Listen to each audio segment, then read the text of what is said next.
So we chose example 5A4 for our practice problem, and we didn't have any givens. The only thing that we're finding here is an expression for where acceleration, where the orientation of this bar in this box accelerating to the right is maintained.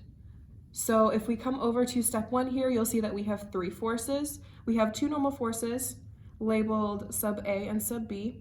And then we have a weight force. Our weight force we put in the middle because that's where we designated our mass center, and we also labeled our datum over here.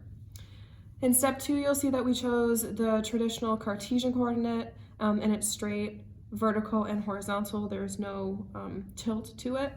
And then step 3, for both of our normal forces, we have 0 because it's just 0.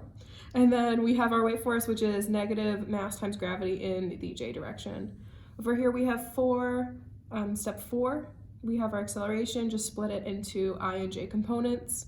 And then at step 5, we did our sum of forces equals mass times acceleration.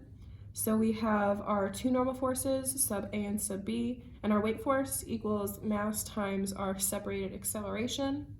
And then we separated it into scalar components down here.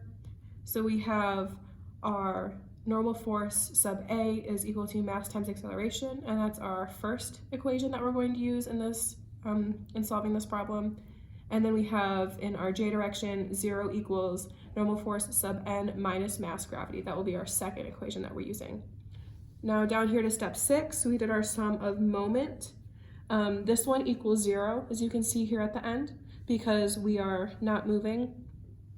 And so we have our normal force sub B, and we're multiplying it times the length of this bar divided by 2, because that's where we place our mass center, times the cosine of theta, minus n sub A times L divided by 2 times sine theta.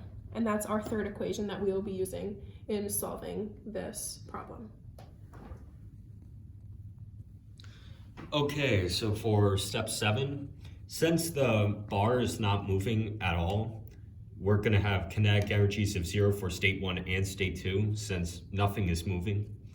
For 8, since we have our 0 potential energy datum right here along the center of gravity, since the bar is not moving once again, it will remain 0 throughout state 1 and state 2.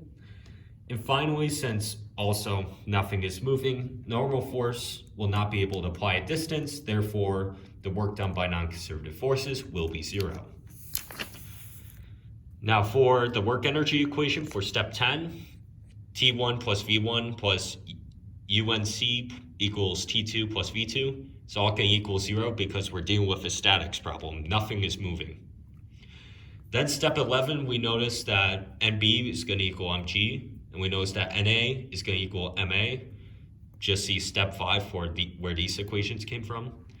Now all we had to do was just plug these, use the equation found with Euler's law, and then simplify it down to this equation. Acceleration equals mass times acceleration due to gravity times L over 2 cosine theta all over m L over 2 sine theta.